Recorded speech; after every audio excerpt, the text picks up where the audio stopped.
I am a distinguished engineer architect in our core switching group, where we do our NICs and the switches.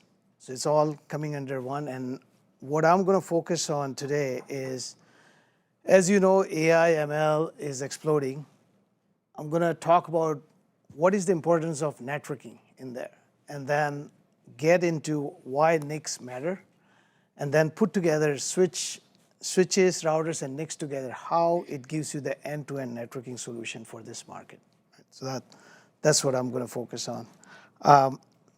Feel free to ask me questions.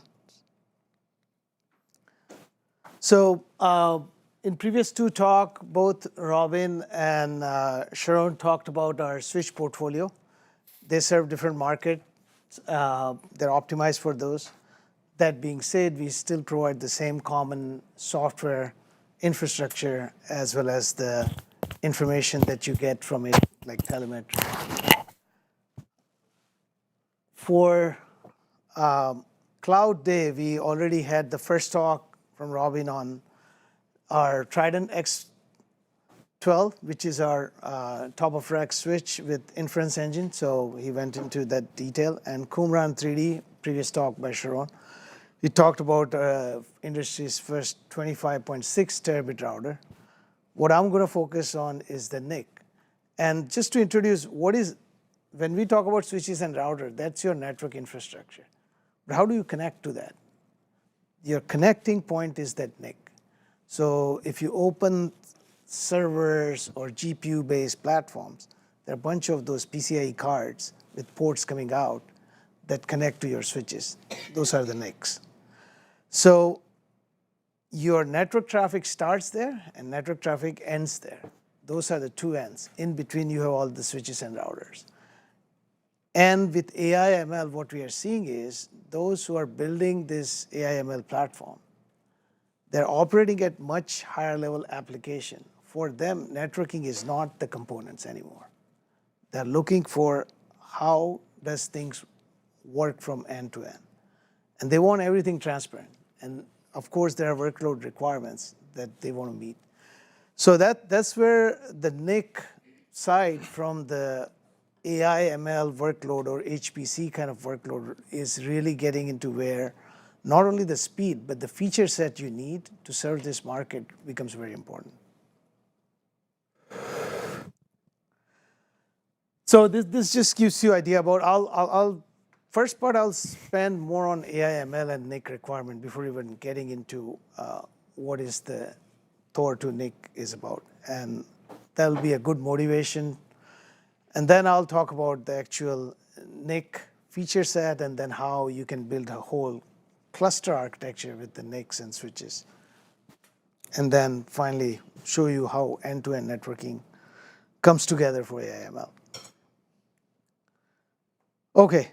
So very simple view of, and I think most of you are familiar with, there are AI ML has exploded, changed our lives. People want to build bigger and more accurate models. There is no stopping to this. There is more and more demand. People have the ChatGPT, large language model, people running workloads inside the cloud infrastructure. Very simple life cycle of AI ML is this ton of data you get. From there, you are doing the training, you're tuning the model, and then you are doing some kind of inference on it. And all of this has feedback. So you kind of get, as you learn more, you may feed back into your original data set, your training, retrain and then you will tune the model. For all of this, when you're launching a query or you're running a training job, what matters is how quickly you can complete this. And that's what we call job completion time. That's the most important performance metric for any AI ML application. So when you look at this, you kind of wonder, so where is networking in it? You can do this with a compute engine that you have out there today. You take one GPU, whether it's a AMD GPU, NVIDIA GPU. They have scaled it to do a lot of operations today. But it's not sufficient because the demands, all these large language models are one compute node or hundreds of compute nodes are not going to be able to keep up. And in order to then scale, what you need is you're going to have all these compute engines, but how are they going to communicate? That's where the networking performance comes into picture. So this will show you, this is a good example of, I took some from research paper, like there are different parallelism. With AI ML, just think very simplistically, it's a large data set, lots of computation happening. There is never going to be the case that one node is going to be sufficient. Most of the time, what people are building, they are building clusters of machines. So when they do this kind of clustering, what happens is you're trying to take advantage of things running in parallel. That's how you are doing the compute. Different types of parallelism. You are distributing data, but running the same model on each node. That's one. Or you're actually having model itself being split across the node. And then different nodes are doing different stages. And if you look at the algorithms that go inside all of this, you take a single node algorithm, and when you move to this kind of architecture, you start getting into, if you have distributed data, they have computed everything, how do they get their all compute results together? So that means you need to do some kind of reduction. So that's where we call all reduce. Everybody takes their data set, gets reduced to one, and that could be one value or a set of data points. Then everybody gets it. What that all reduce does, that means on the network, all these nodes need to exchange their data.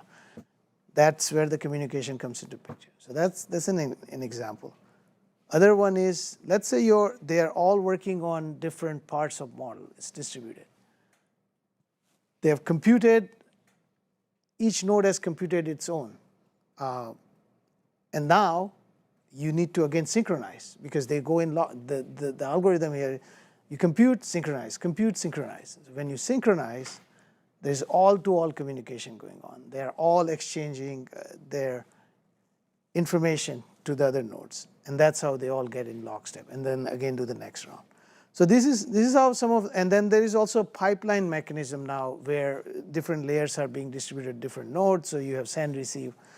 So all these operations, whether you have heard about, but together they're all called collective operations. What it means is a collection of nodes are doing this operation together to communicate data. And these collectives are so important today in AI ML applications that every single GPU vendors, every accelerator vendor has its own optimized collective libraries.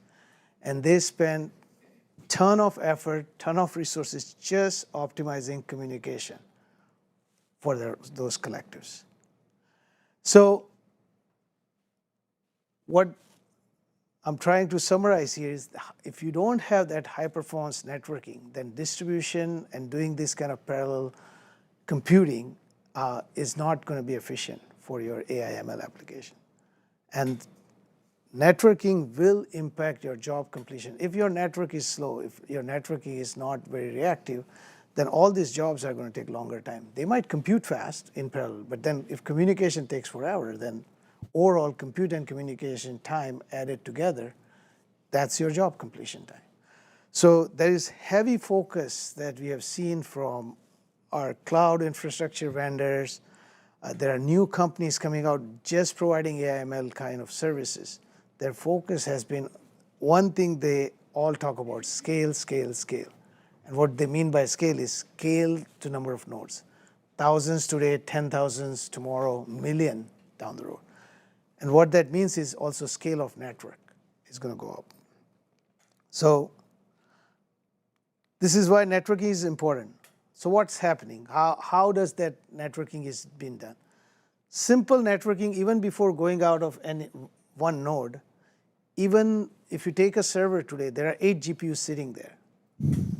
those 8 GPUs are doing some compute and they are exchanging their data. There is some internal fabric all these GPU vendors have where they exchange that data.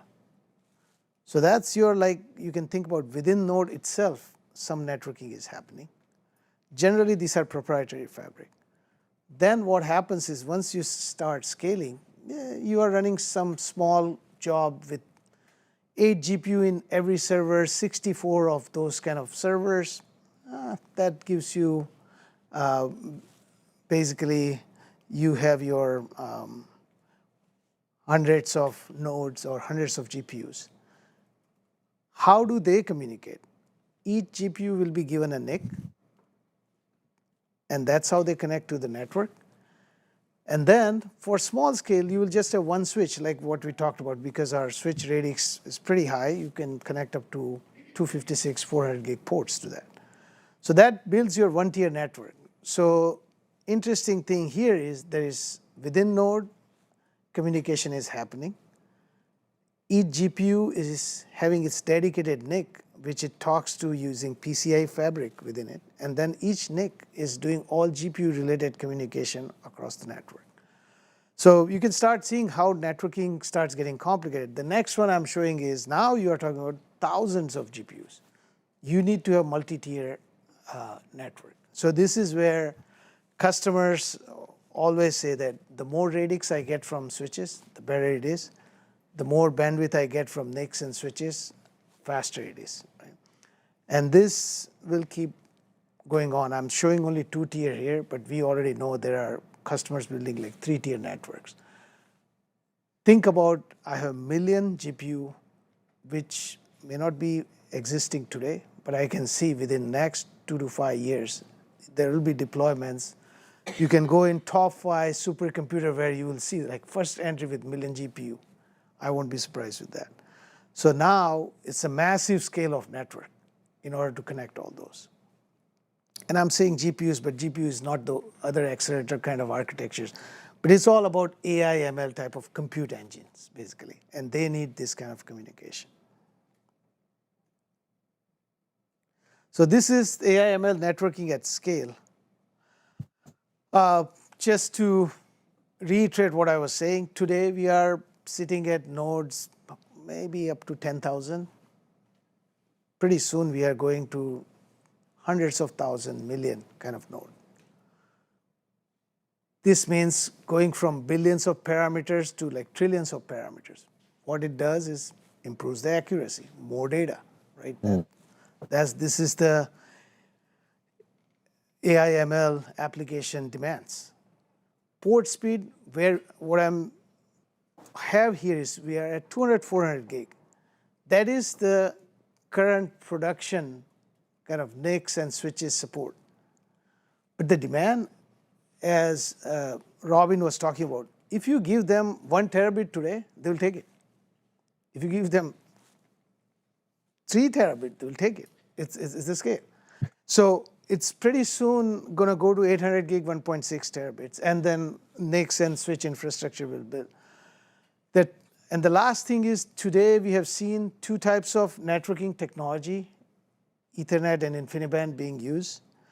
Going forward with Ultra Ethernet, which is focused towards AI ML kind of scale, getting into this millions of node kind of configuration, as Broadcom, we know that Ethernet is going to be the widely deployed network there because it will scale to this.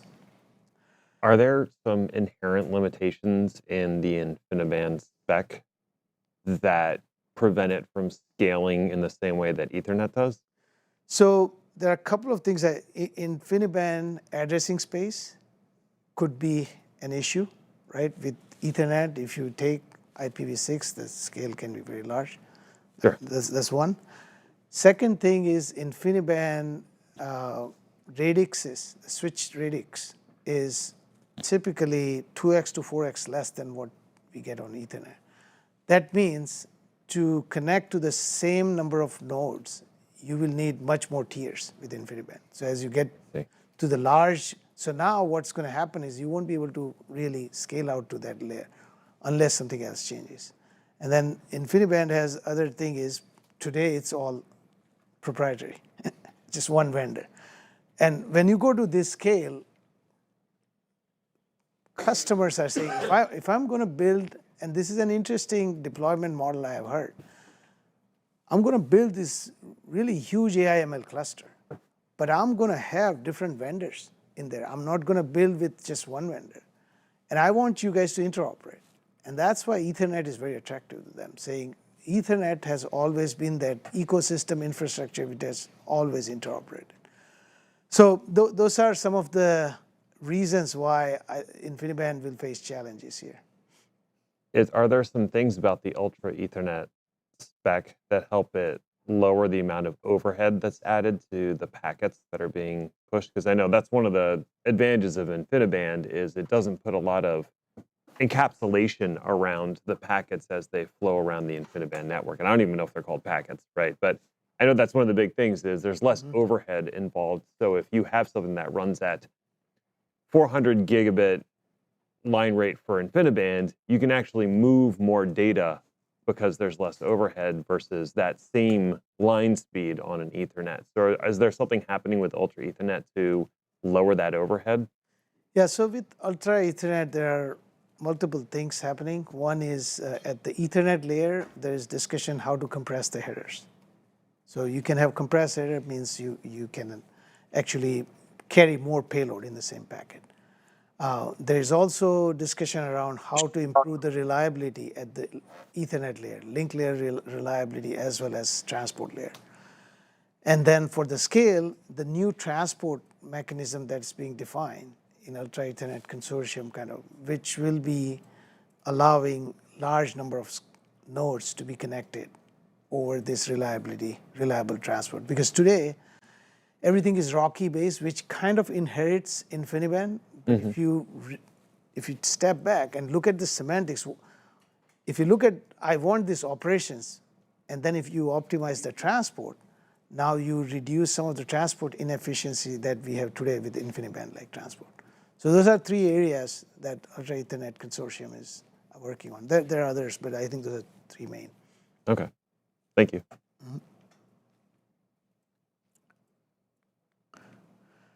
Okay, so far I think that so this is our 400 gig NIC. I'm going to now talk about how it aligns with this AI/ML kind of networking. But hopefully this gives you an idea about why networking and NIC and switches coming together is important for AI/ML.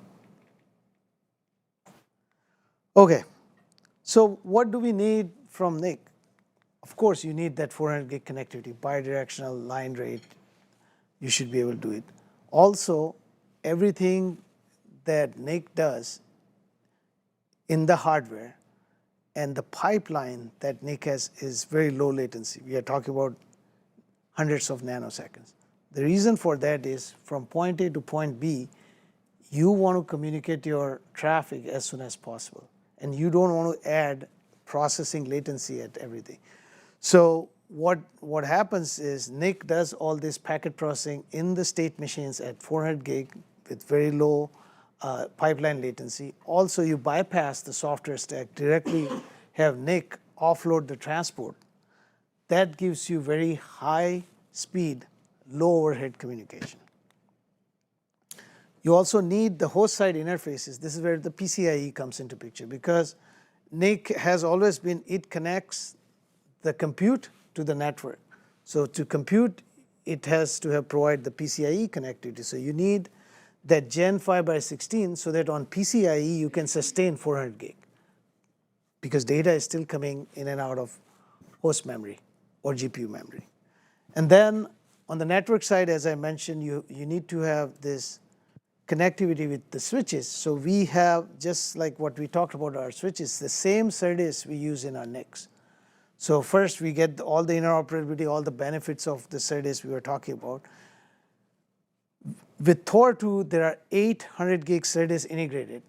What that allows you, same chip, you can have single port configuration where you use all 8 lanes, and then 8x50 400 gig, or you can use 2-port configuration and then SerDes can be either used at 100 gig or 50 gig. That way we maintain compatibility with the switches, which we have both flavor, 50 gig SerDes and 100 gig. It will connect with both. That's why we have 8 lanes. So 1, 2, and 4 port configuration we can support with Thor 2. Typically in this market, 1 and 2 port configuration are popular. So either people will do single port of 400 gig or 2 ports of 200 gig.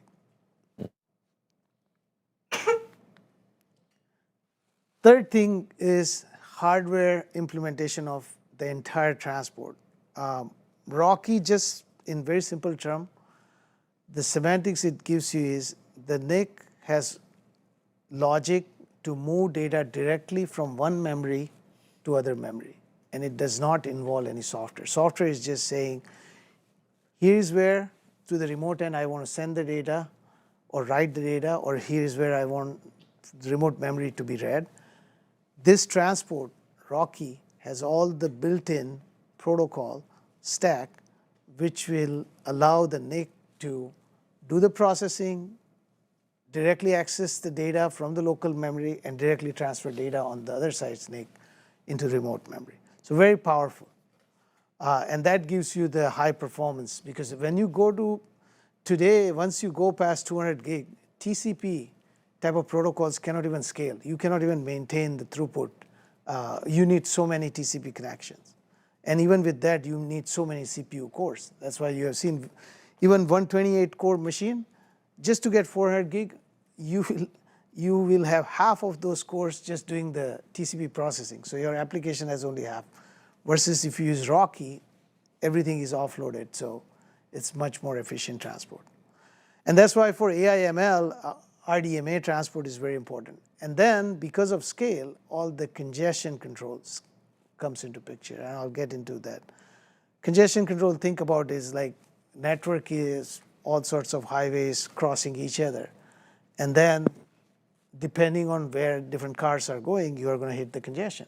How you react to it, how you try to avoid it, and then how efficiently utilize all the paths you have is the key to this kind of performance. Because at the end of the day, the network you have deployed for this AI/ML application, you want to use them as best as possible. Okay, and then last but not least, while doing all of this, you want to make sure that operational aspects are covered. What this means is there is always management. With this kind of complexity, you want to simplify the system and network management aspect. Whatever runs on the NIC, the firmware which does control plane and resource management, has built-in hardware root of trust. So you can be guaranteed that only authenticated firmware provided by Broadcom is running on the NIC. So it's very important to have those kind of security features that go along with all the network protocol, transport-related functionality NIC has. So together, this kind of makes it a solution for AI/ML cluster. And as I mentioned, I'm going to go quickly over, but just to summarize, RoCE brings this direct memory transfer, that's one thing, offload in the NIC. And also, the NIC itself has hardware-based queues, so you can do things like bandwidth distribution across different classes. You can also rate limit different queues. And then software support is extremely important, and this is where we provide all the infrastructure you need from the application side, the middleware, the libraries, and all that. So that creates the complete RoCE solution. And then just to get into some of the, I'm going to go quickly here as I know I'm running a little bit over my time. Why congestion matters. So let's look at this kind of patterns. There are a bunch of GPUs trying to communicate, but they are getting congested at one single switch through which they are being routed. So that's one, now you are oversubscribing that switch. Or you have multiple paths in the network, and one of the link goes down. That can happen. There are so many links in the network. So how do you reroute the traffic? And then third one, as we were talking about, like all reduce, where is an operation by nature of it multiple GPUs will send data to single GPU or so. Then now you're talking about N to 1 kind of incast. So do the math, 10 nodes at 400 gig sending to 1 node at 400 gig. There's the speed mismatch, so it's going to create that. So for all of this, why it's important for NIC to then have capability in there to control the rate when congestion happens. Get the notification about the congestion, react to that faster in the hardware. And then not only that, once the congestion is clear, go back to the original rate to which it was transferring. So those are all the congestion control features that are in Thor 2. They're all in the hardware. As I mentioned, rate control is part of the implementation. You can do on per flow or per destination.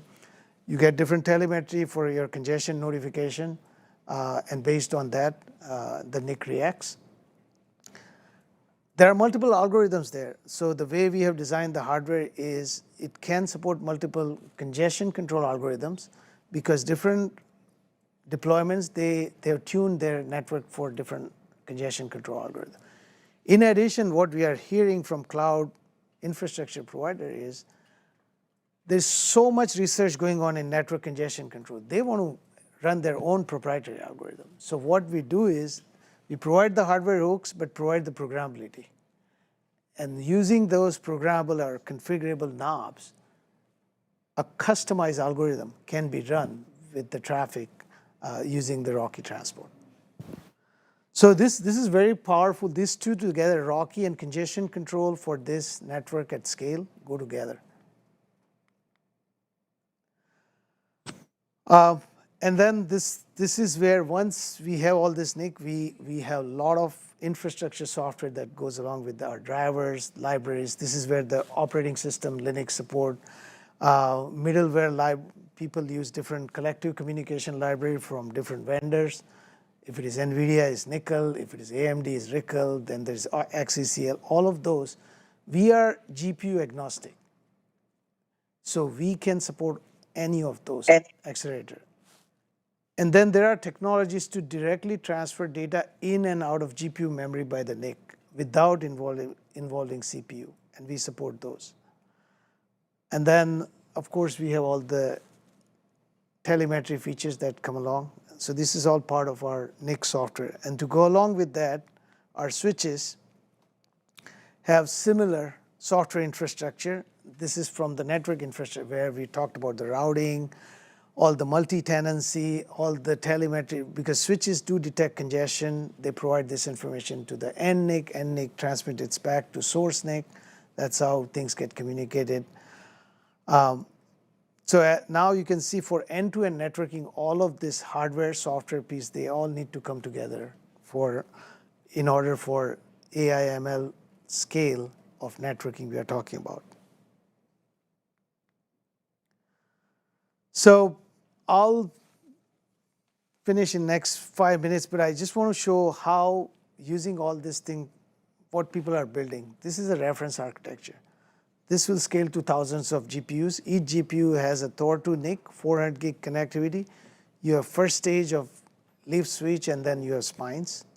And then because here, if you look from one NIC to another NIC, you have end-to-end congestion control. Switches are providing all the load balancing feature set that we discussed previously, as well as all the telemetry functions that NICs and switches are working together. So this is all connecting everything together to give the best networking performance. And to conclude, this is how things come together. We build the networking physical infrastructure. We work with our partners who are building the servers with the accelerators and then storage system. We have all our drivers, libraries, and all that software, along with that switch OS and other, together with our management software. And then what we are seeing is whether you are a cloud infrastructure vendor or service provider or OEMs, they're all looking into the complexity. How do you manage this big fabric? So end-to-end fabric management is a big piece here. And this is where you don't want somebody to go and like change a port config of million ports. So you have to have automation across the board.